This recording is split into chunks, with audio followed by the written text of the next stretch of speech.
The snow was falling softly as I pulled into the parking lot of Riverside Country Club at 6:15 on Christmas Eve. The building glowed with warm light, every window framed with elegant white garland and tiny golden lights. It looked like something from a greeting card. I'd worn a dark green dress, simple but nice, with my grandmother's pearl necklace. Nothing flashy. Nothing that would draw attention. I'd learned years ago that blending in made things easier with my family. The valet station was busy, luxury cars pulling up one after another. BMWs, Mercedes, even a Bentley. I drove past them to the self-park area and found a spot near the back. My 4-year-old Subaru looked out of place, but I was used to that. As I approached the main entrance, I could see my family gathered near the doors. My father stood at the center in his tailored suit, my mother beside him in a red cocktail dress that probably cost more than my monthly rent. My older brother Derek and his wife Cynthia were there too, both looking polished and expensive. "Emma," my father said as I reached the steps. His tone wasn't warm. "Hi, Dad. Merry Christmas." "Emma, there's been a change of plans." I stopped walking. "What kind of change?" "Tonight's dinner is members only," he said, crossing his arms. "Club policy. Very strict about it, especially on holidays." "But I'm family." "I thought." "You're family, but you're not a member," my mother interrupted. Her smile was sharp. "The club has standards, dear. You understand." Derek stepped forward. "Come on, Emma. Don't make this difficult. You had to know this might happen. We told you weeks ago that we were upgrading our membership status here. Platinum level. Very exclusive. You told me you were having Christmas dinner here and I should come," I said quietly. "You didn't mention anything about members only." "Well, circumstances change," Cynthia said, examining her manicured nails. "Platinum members get priority access during peak times. The club can't have non-members cluttering up the dining room. It affects the atmosphere." "Cluttering up," I repeated. "You know what she means," Mom said. "It's about maintaining a certain level of quality. Ambience. People expect that when they pay premium membership fees." "I see." Dad's expression softened slightly, which somehow made it worse. "Look, Emma, we're not trying to be cruel. It's just reality. You're not at the same level as the rest of us. You work at that nonprofit, you live in that little apartment, you drive that." He gestured vaguely at the parking lot. "That economy car. This club is for people who've achieved certain things in life." "And I haven't achieved those things," I said. "Not yet," Mom said, like she was being generous. "Maybe someday. But tonight you really should find somewhere more appropriate. Maybe try Applebee's? They're usually open on Christmas Eve. Very festive." Derek shifted uncomfortably. "Emma, don't take this personally. It's not about you specifically. It's about the club's standards." "Right. The standards." "Exactly," Cynthia said brightly. "I'm sure you understand. It's like how some restaurants have dress codes. This club has membership codes. It's perfectly reasonable." A couple walked past us into the club, the man nodding to my father. "George. Looking forward to dinner." "Patricia, lovely as always." "Wonderful to see you, Harold." Mom called back, her voice suddenly warm and friendly. The moment they passed, her expression cooled again. "Emma, you really need to go now. People are starting to notice and it's embarrassing." "Embarrassing for who?" "For everyone," Dad said firmly. "We're trying to build relationships here. Important relationships.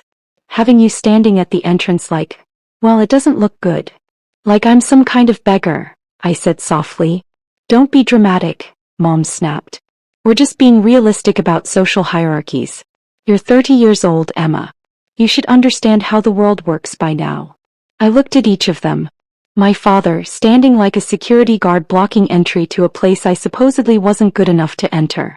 My mother, embarrassed by my existence. My brother, uncomfortable but not uncomfortable enough to actually say anything. His wife, openly enjoying my humiliation. "Hey," I said.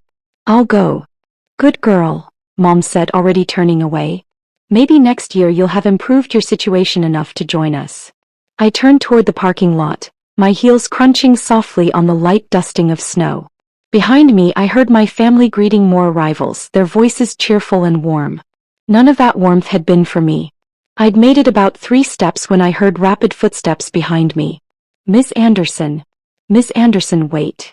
I turned to see Richard Chin rushing out of the club's main entrance. Richard was the club director, a position he'd held for 15 years. He was usually calm and composed, but right now he looked almost panicked. "Richard, it's fine," I started. "It's absolutely not fine," he said, slightly out of breath. He looked past me to where my family stood frozen on the steps. "What's going on here? Why are you leaving?" "Members only tonight," I said quietly.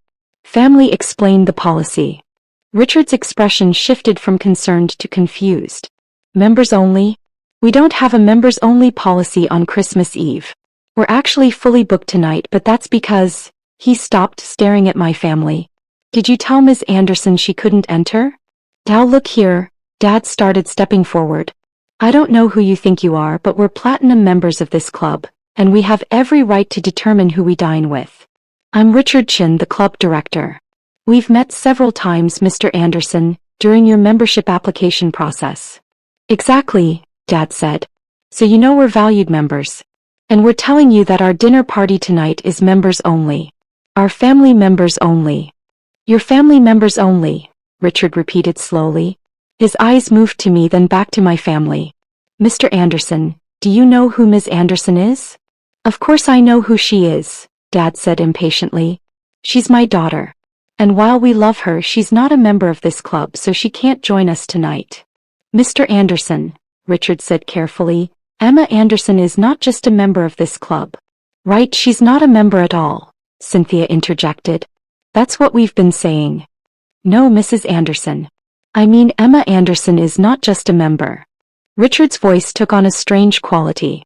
"She's the owner." The silence that followed was profound. "The what?" Mom said faintly. "The owner. Ms. Anderson owns Riverside Country Club. She has owned it for the past 6 years.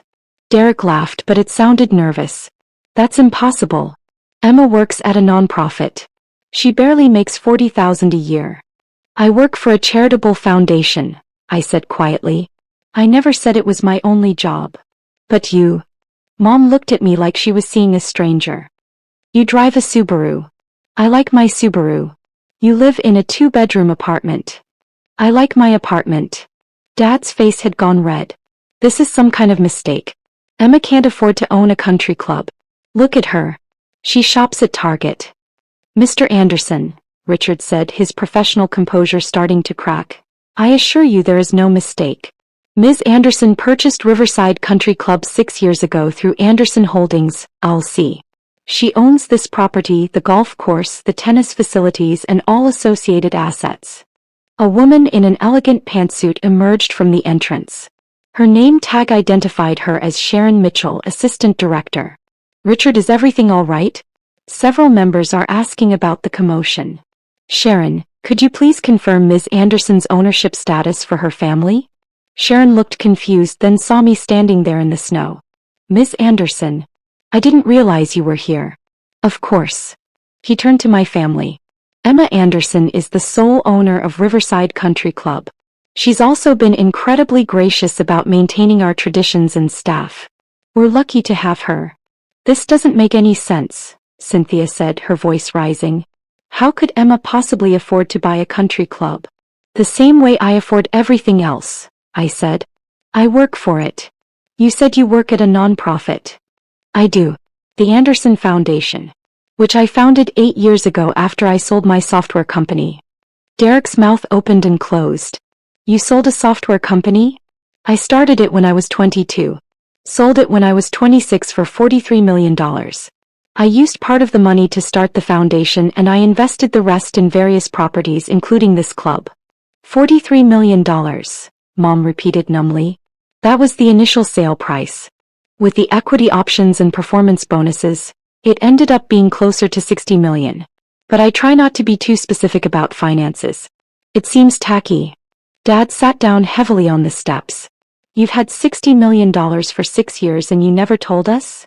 You never asked. You just assumed I was poor because I didn't perform wealth the way you wanted me to." "But why?" Mom demanded. "Why would you live like that if you have money?" "Because I like my life. I like my apartment. I like my car. I like working at the foundation and actually helping people instead of just talking about wealth and status at country club dinners." Richard cleared his throat. Ms. Anderson, I apologize profusely for this situation. If I had known your family was turning you away, I would have intervened immediately. It's all right, Richard. You didn't know. It's not all right, he said firmly. He turned to my father. Mr. Anderson, I'm going to need to have a serious conversation with you about club conduct policies. Conduct policies? Dad stood up quickly. Now wait a minute. We're platinum members. We've spent a fortune on this membership. You've spent $12,000 on your membership, Richard corrected, which is our standard platinum rate. However, that membership comes with certain behavioral expectations, including treating all members and guests with respect. We weren't disrespecting anyone. Cynthia protested. We were just explaining the reality of the situation. The reality, Sharon said coldly, is that you were preventing the club's owner from entering her own property on Christmas Eve. A man in a dark suit joined the growing group near the entrance. His badge read, Thomas Warren, Head of Security. Richard, we have a situation developing. Multiple members are gathering in the lobby wanting to know what's happening. Some are concerned about a disturbance. There's no disturbance, Dad said quickly. Just a family misunderstanding. Everything's fine now. Emma, sweetheart, why don't you come join us for dinner? We'd love to have you. I looked at him. His expression was desperate now, all the superiority gone. Would you? I asked. Of course. Your family. We just didn't understand the full situation. The situation where I own the building? That's not what I meant. But it's what you mean now. 5 minutes ago I wasn't good enough to enter. Now I own the place, so suddenly I'm welcome. Emma, don't be difficult, Mom said, but her voice shook. We made a mistake. Can't you forgive a mistake? A mistake, I repeated. Is that what we're calling it? Another person emerged from the club. An elderly gentleman in an expensive suit, walking with a cane. I recognized him immediately. Charles Pemberton, president of the club's member board. What on earth is going on out here? He demanded. Richard, we have guests waiting for tables and half the staff is distracted by some drama at the front entrance. Mr. Pemberton, Richard said. I apologize for the disruption. There's been an incident involving Ms. Anderson. Charles's expression changed instantly. Emma, what happened? Are you all right? I'm fine, Charles. Just a misunderstanding with my family. He looked at my parents, then back at me, his expression sharpening. What kind of misunderstanding? The kind where they told me I couldn't enter because I'm not a member, I said quietly. Charles's face went purple. They did what? It was a mistake. Dad said desperately. We thought there was a members-only policy tonight. There is no such policy, and even if there were, Emma Anderson could enter this club at any time for any reason because she owns every square inch of it. Charles turned to Richard. Tell me their membership status. Richard pulled out his phone, tapped a few times. George and Patricia Anderson. Platinum membership initiated 8 weeks ago. $12,000 annual fee paid in full. Currently applying for Heritage Club status, which would give them access to the private dining rooms and golf priority booking. Heritage Club status, Charles said slowly.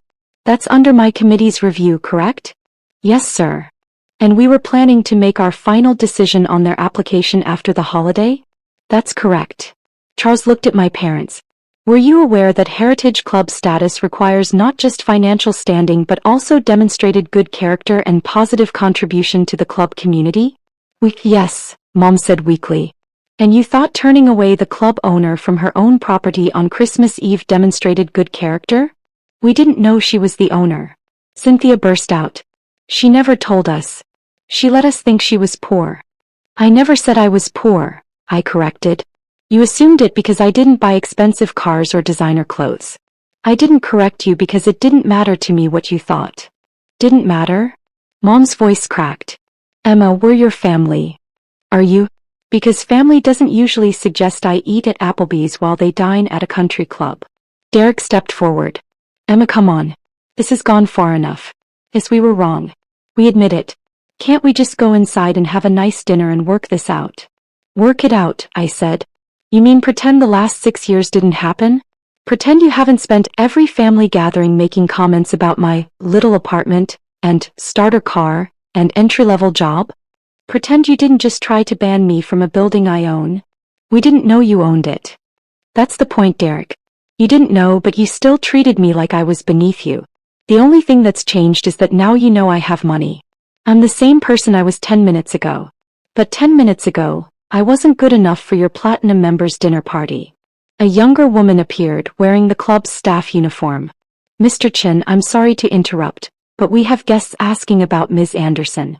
The Robertson family would like to say hello, and the Martinez group is requesting a photo with her. Photo? Dad said blankly. The staff member looked confused. Ms. Anderson is quite popular with our members. She attends several events throughout the year, and she's personally funded 3 scholarship programs for local students. Many members consider her a friend. You come here regularly? Mom asked me. Every few weeks. I like to check on operations and attend community events. But we've been members for 2 months. Why haven't we seen you? You have, I said. 3 times. Once in the parking lot when you drove past me without acknowledging me. Once in the lobby when you were showing off for your friends and pretended not to notice me. And once on the patio when you made a joke to someone about how even the staff dressed better than some people's families. Mom's face went white. That was about you? I was sitting 2 tables away. Richard's expression had gone from professional concern to cold anger. Ms. Anderson, I apologize that you experienced that treatment at your own club. That's unacceptable. It's fine, Richard. It's not fine. He turned to Thomas. I want a full review of the Anderson family's interactions with staff and other members. Tonight. Immediately, sir, Thomas said, pulling out a radio. Tao, hold on, Dad protested. You can't investigate us like we're criminals. We're platinum members. We've donated to club causes.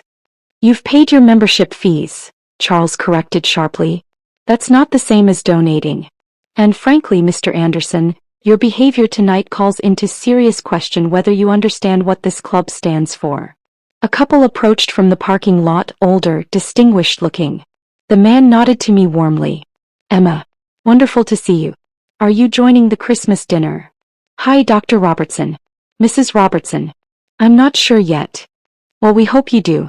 Sarah was just saying how lovely it would be to have you at our table. You're always such delightful company. They continued inside. Mom stared after them. You know the Robertsons? Of course. They've been members here for 30 years. Dr. Robertson serves on the foundation board with me. The foundation board, Mom repeated. The Anderson Foundation has 12 board members. All prominent community leaders. We allocate approximately $8 million annually to local education and healthcare initiatives. $8 million a year, Derek said numbly. Another family passed us on the way in. Emma. Merry Christmas. Merry Christmas, Mr. Tanaka. And another. Ms. Anderson, my daughter wanted me to thank you again for her scholarship.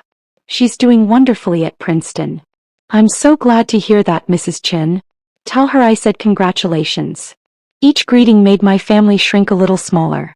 People I'd apparently been interacting with for years, relationships they'd never known about because they'd never bothered to ask about my life. Sharon's radio crackled. She listened, then looked at Richard. Sir, we have a situation in the dining room.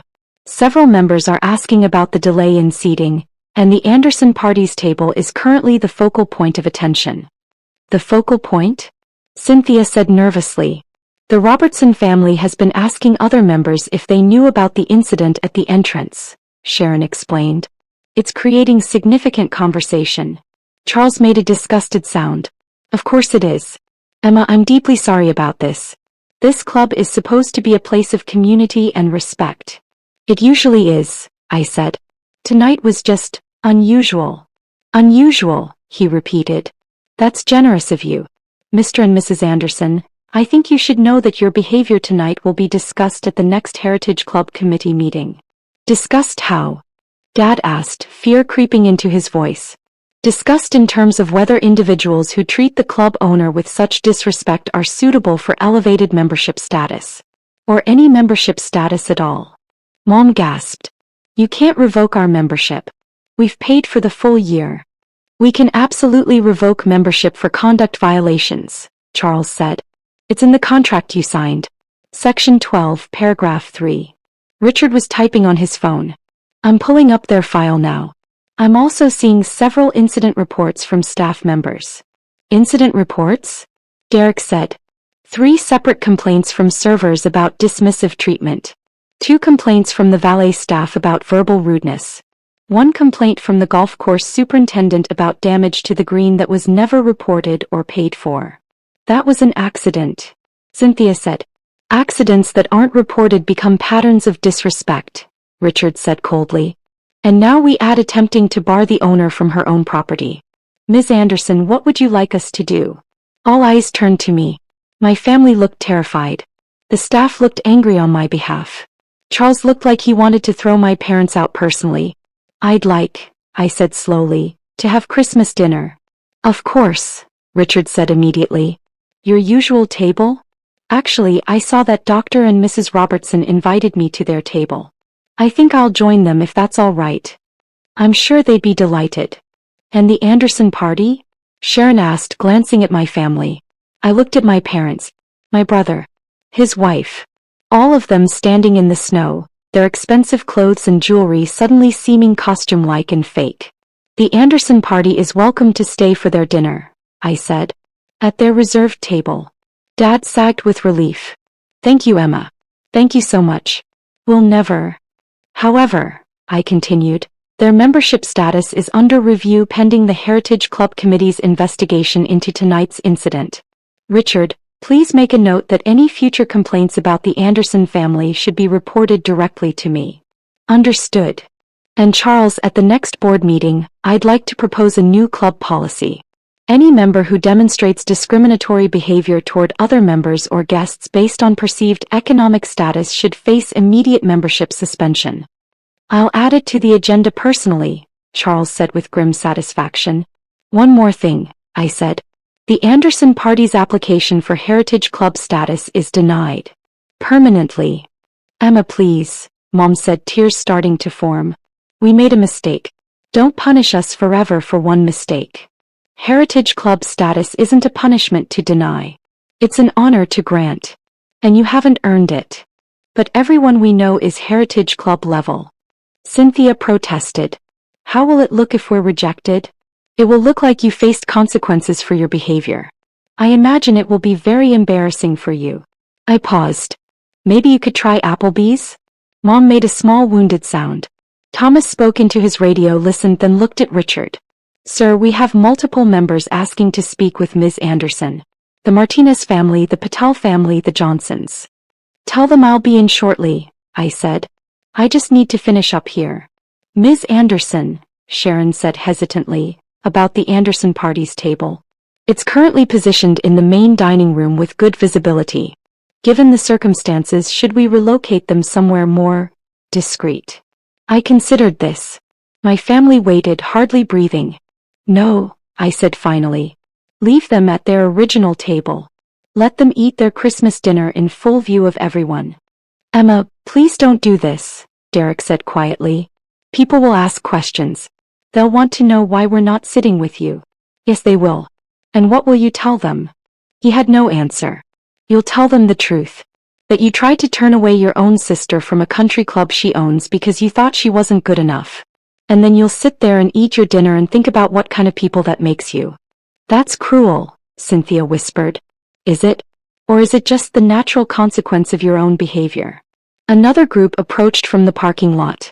A young couple with 2 small children. Miss Anderson. Merry Christmas. Merry Christmas, Taylor Josh. Hi Emma, hi Lily. I waved at the kids who beamed at me. The kids wanted to thank you again for the playground donation, Taylor said. It's been such a joy for the whole community. I'm so glad. Have a wonderful dinner tonight. They went inside, the children chattering excitedly about Santa Claus. Dad watched them go, then looked at me like he was seeing me for the first time. A playground donation? He asked weakly. The elementary school needed new equipment. The foundation covered it. $400,000. $400,000 for a playground? It's a very nice playground. Safe, accessible, educational. Everything children deserve. Mom's voice was small. Why didn't you tell us you were doing things like that? You never asked what I did with my time. You just assumed I wasn't doing anything important because I wasn't buying luxury cars or designer purses. Richard's phone buzzed. He looked at it, then at me. Ms. Anderson, the Robertson table is asking when you'll be joining them. Should I tell them you'll be delayed? No, I'm ready now. I started toward the entrance, then paused. Oh, one more thing. Richard, what's the status of the Anderson Party's bar tab? They have a platinum membership, so they currently receive a 25% discount on all food and beverages. Please remove that discount effective immediately. Standard pricing only. Emma. Dad protested. Platinum members receive discounts based on their standing in the club community, I said. I don't think your standing is particularly high right now, do you? I walked toward the entrance. Richard and Sharon fell into step beside me and Charles followed. Thomas remained with my family, presumably to escort them to their table. As we entered the warm, beautifully decorated lobby, I could see members milling around, clearly aware that something significant had happened outside. Several people waved to me. A few called out greetings. Ms. Anderson, Richard said quietly as we walked, I need to ask. How would you like us to handle this going forward? Your family's membership, I mean. Honor their current annual contract. But make it clear that renewal is not guaranteed and will be subject to demonstrated improvement in behavior and community contribution. And if they don't improve? Then next year they can have their Christmas dinner somewhere else. Sharon leaned closer. Between you and me, I hope they don't improve. Watching them have to explain to their friends why their membership wasn't renewed would be enormously satisfying. I smiled despite myself. That's unprofessional, Sharon. Yes, ma'am. But still true. We reached the entrance to the main dining room. Through the doorway, I could see the Robertson table waving at me, welcoming. I could also see my family being seated at their table near the center of the room, my mother's face pale, my father's expression hollow. One last thing, I said to Richard. I want a full report on my desk after the holidays detailing every interaction my family has had with staff and other members since they joined. Everything. I want to know if this kind of behavior is a pattern or just tonight's spectacular failure. You'll have it by December 27th, he promised. Thank you. And Richard, have a Merry Christmas. You've handled this with remarkable professionalism. Thank you, Ms. Anderson. Though I wish the circumstances had been different. So do I. I walked into the dining room. The Robertsons stood to greet me, Dr. Robertson pulling out my chair personally. Emma. We're so delighted you're joining us. Thank you for having me. As I sat down, I had a clear view of my family's table. They were staring at their menus like they contained the secrets of the universe, clearly trying to avoid eye contact with anyone. Several nearby tables were whispering, glancing between them and me. Mrs. Robertson followed my gaze. Is everything all right, dear? You seemed a bit delayed coming in. Just a family matter, I said. Nothing serious. Family, she said knowingly. Sometimes they're the most complicated relationships we have. Sometimes, I agreed. A server appeared with champagne. Compliments of the house, Ms. Anderson. The chef wanted to wish you a Merry Christmas. Please give him my thanks. Across the room I saw my mother watching this exchange, her face a mixture of confusion and misery. Dad was talking to a server, probably asking about prices now that they'd lost their discount. Derek sat with his arms crossed, while Cynthia kept glancing around nervously, aware of the attention they were receiving. Dr. Robertson raised his glass. A toast. To kindness, generosity, and the true spirit of the season. Hear, hear, several voices chorused. I raised my glass and smiled. And for the first time that evening the smile was genuine. The rest of the dinner passed pleasantly. The Robertsons were warm and funny, telling stories about their grandchildren and their recent trip to Italy. Other members stopped by to say hello, to thank me for various foundation initiatives, to wish me happy holidays. I felt surrounded by real community, real connection. My family, meanwhile, sat at their table eating in near silence. I watched them occasionally, not out of vindictiveness but out of a kind of sad curiosity. Had they always been like this? Had I just never noticed because I was too busy trying to meet their impossible standards? Around 9:30, as dessert was being served, Richard appeared at my table. He leaned down discreetly. Ms. Anderson, the Anderson party is requesting their check. They'd like to leave. Already? Dinner service usually runs until 11 on Christmas Eve. Yes. They seem uncomfortable. I imagine they are. I thought for a moment. Process their check at standard rates as discussed. And Richard? Make sure the itemized receipt shows the discount they would have received as platinum members, then shows it being removed. I want them to see exactly what their behavior cost them. A small smile played at Richard's lips. Understood. 10 minutes later, I saw my parents standing at their table, my father holding what looked like a bill, his face turning red as he read it. He said something sharp to the server, who remained professionally calm and pointed toward the exit. Toward Richard, who stood there with his tablet, presumably ready to explain the charges. I watched my father argue. Watched my mother try to pull him away. Watched Derek hand over a credit card with shaking hands. Watched Cynthia walk quickly toward the exit, her head down. They never looked in my direction as they left. Dr. Robertson had noticed too. Friends of yours? He asked gently. Family, actually. Ah. He didn't press further, which I appreciated. Well, their loss is our gain. We've enjoyed your company immensely tonight. Thank you. That means a lot. Emma, Mrs. Robertson said, reaching across the table to pat my hand.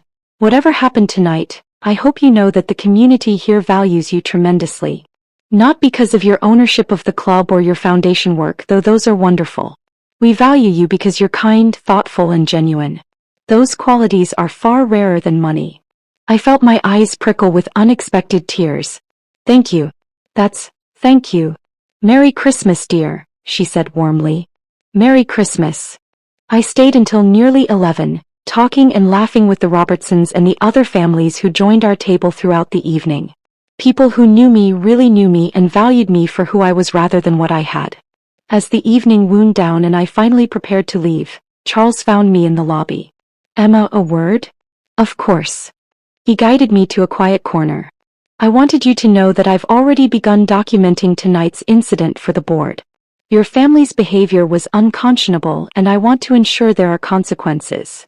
Thank you, Charles. I appreciate that. I also want to apologize. As president of the member board, I should have been more aware of how new members were treating staff and other members. The fact that your family was able to behave badly for 2 months without facing consequences is my failure. It's not your failure. They're very good at presenting well to people who matter to them. Staff and people they consider beneath them get different treatment. Which is exactly why they shouldn't be members at all, he said firmly. Emma, with your permission, I'd like to recommend immediate membership revocation rather than waiting for their annual renewal. I considered this. The vindictive part of me wanted to say yes. But the part of me that had built a successful foundation on principles of redemption and growth hesitated. Let's wait, I said finally. Let's see if they learn anything from tonight. If they improve their behavior, genuinely improve it, then maybe they deserve a second chance. If they don't, then we'll revisit the revocation discussion. Charles nodded slowly. You're more generous than I would be. Maybe. Or maybe I just want to see if people can actually change when they're forced to face consequences. A fair experiment. Though I'm not optimistic about the results. Neither am I admitted. But I'd rather be surprised by growth than proven right about their inability to change. He smiled. This is why the club is lucky to have you as owner. Merry Christmas, Emma. Merry Christmas, Charles. I walked out into the cold night air. The snow had stopped, leaving everything covered in a clean white blanket that sparkled under the parking lot lights. My Subaru sat where I'd left it, looking humble and practical among the luxury vehicles. I sat in the driver's seat for a moment before starting the engine, processing everything that had happened. My phone buzzed. A text from my mother. We need to talk about tonight. Not an apology. Not an acknowledgement of what they'd done. Just a demand for more of my time and attention. I deleted the message without responding. Another text came through, this one from my brother. Emma, please. Let's fix this. I stared at it for a long moment, then typed back. There's nothing to fix, Derek. You showed me exactly who you are tonight. I believe you. I turned off my phone and started the car. As I drove out of the parking lot, I glanced in the rearview mirror.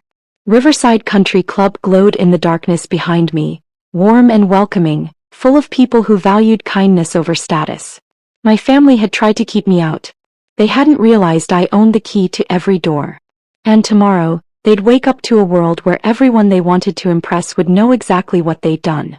I smiled and turned toward home, ready to spend the rest of Christmas Eve in my comfortable apartment, with my practical car parked outside, living the life I'd chosen rather than the one my family thought I should want. Sometimes the best gift you can give yourself is the freedom to stop caring what people think. Even when those people are family. Especially when those people are family.